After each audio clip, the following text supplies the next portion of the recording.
दोस्तों, हम हमारी राजदूत सीरीज़ में क्लासिकल रियलिस्ट के जितने भी डायमेंशंस हैं, जितने भी थिंकर्स हैं, उनको हम डिस्कस कर रहे हैं। और इसी कड़ी में, इसी सीरीज़ में आज हम होब्स के जो व्यूज़ हैं क्लासिकल रियलिस्ट थ्योरी में, उसको डिस्कस करने वाले हैं। सबसे पहले हम इनकी जो थ्योरी है सोशल कॉन्ट्रैक्ट थ्योरी, उसमें इन्होंने ऐसा क्या कहा जो हमारे इंटरनेशनल रिलेशंस में एप्लीकेबल है। सबसे पहली जो इंपॉर्टेंट बात वो थी, इन्होंने ह्यूमन नेचर के बारे में कहा। अब ह्यूमन नेचर कैसा है? That is selfish, egoistic. और इसके कारण क्या होता है? They are always power seeking individuals. हमेशा इनको पावर चाहिए। पहली डायमेंशन ही is talking about human nature. अब इस ह्यूमन नेचर को स्टेट ऑफ नेचर से इन्होंने कनेक्ट किया।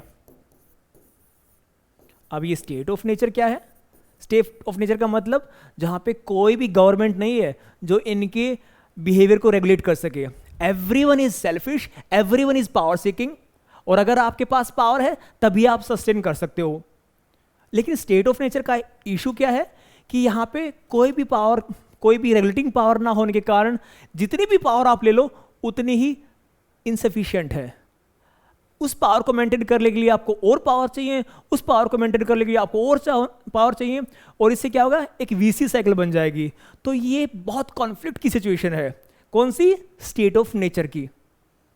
ये आपको बात समझनी है कि पहला ही is talking about human nature, then state of nature.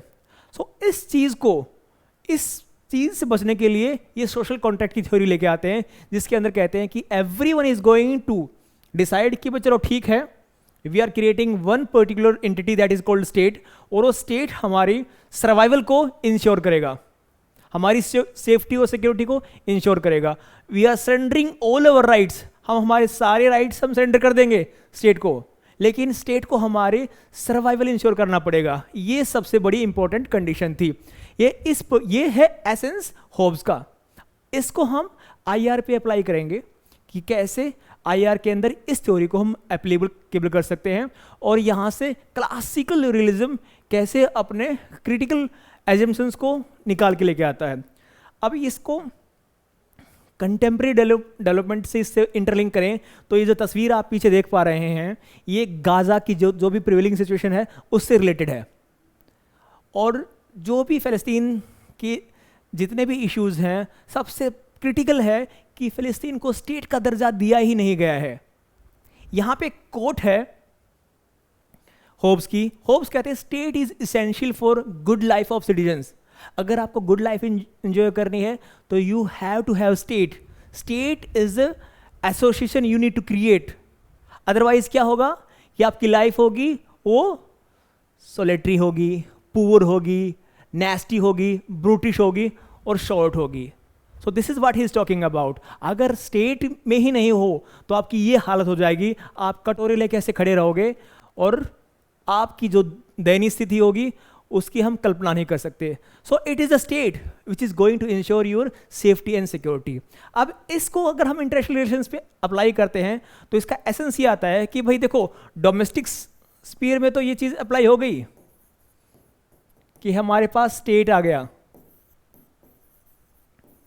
लेकिन जो इंटरनेशनल अनार्की है, जो इंटरनेशनल अनार्की, जो स्टेट ऑफ नेचर है, वहां पे कोई स्टेट नहीं है, वर्ल्ड गवर्नमेंट नहीं है जो हमारे इंटरेस्ट को सिक्योर कर सके। अगेन हम जाएंगे जो कि नॉर्मेटिव एसेंस है रियलिज्म का और क्लासिकल रियलिज्म का, that is security of the state and survival of the state. ये एसेंस है। लेकिन इंटरनेशनल लेवल पे ऐसी कोई भी एंटिटी नहीं है जो हमारी सिक्योरिटी और सर्वाइवल को इंश्योर कर सके। इस बात को समझना है। तो इंटरनेशनल ऑर्गेनाइजेशंस को तवज्जो देते ही नहीं है कि ऐसी कोई भी ऑर्गेनाइजेशन नहीं है जो स्टेट की सिक्योरिटी और सर्वाइवल को इंश्योर कर सके। ये रियलिज्म का कोर एसेंस है। तो इंटरनेशनल अनार्की के अंदर आपको क्या करना है? You have to help yourself. आपको अपनी हेल्प अपने आप करनी पड़ेगी। और वो कैसे करोगे? जब आप अपनी पावर को इनहेंस करोगे। So you are having only solution at your disposal that you strengthen yourself. आपको अपनी ही पावर को बढ़ाना पड़ेगा. So this is the one of the most important component of classical realism.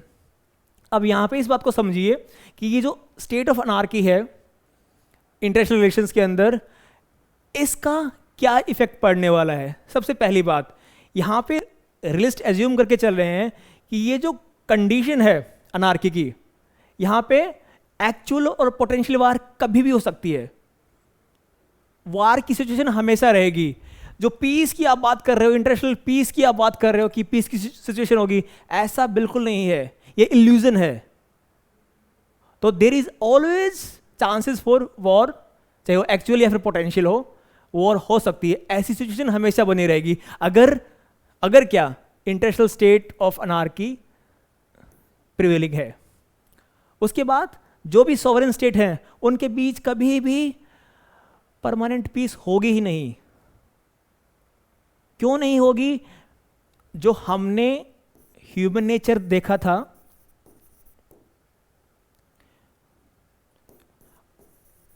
क्या था वो? That is selfish and power seeking.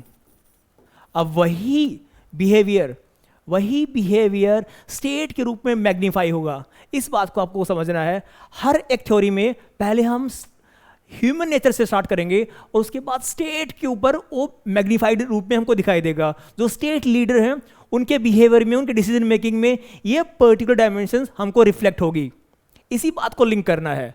अब यहाँ पे डोमेस्टिक स्फीयर में तो पॉसिबिलिटी ऑफ पीस है, क्योंकि यहाँ पे स्टेट है जो सभी इंडिविजुअल्स के बिहेवियर को रेगुलेट करेगा. चाहे वो भले कितने ही सेल्फिश हो, स्टेट के पास वो पावर है कि इनके बिहेवियर को रेगुलेट करके वहाँ पे स्टेबिलिटी और सिक्योरिटी लेके आएगा. लेकिन इंटरनेशनल स्फीयर में ऐसी कोई भी एंटिटी नहीं है, ऐसी कोई भी पावर नहीं है, ऐसी कोई भी एक वर्ल्ड गवर्नमेंट नहीं है जो सभी स्टेट्स के बिहेवियर को रेगुलेट कर सके. इसीलिए इस अनार्की की सिचुएशन में हमेशा कॉन्फ्लिक्ट रहेगा ही रहेगा. ये एसेंस है, ये आपको समझना है. तो इसका सिर्फ एक ही सॉल्यूशन है, पावर.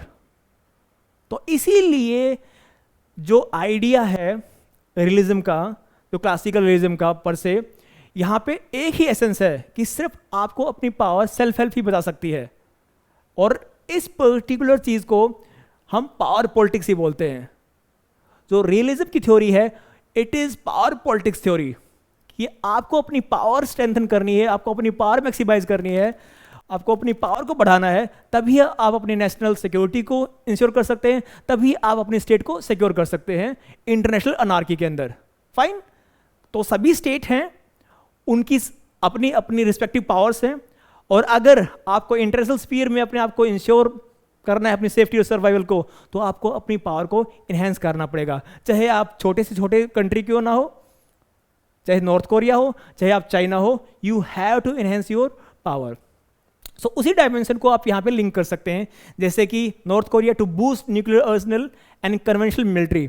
यहाँ पे नॉर्थ कोरिया अपनी स्टेट की सिक्योरिटी और सर्वाइवल के लिए जो इसके पास न्यूक्लियर करेंसी है, उसी को ये एनहांस कर रहे हैं.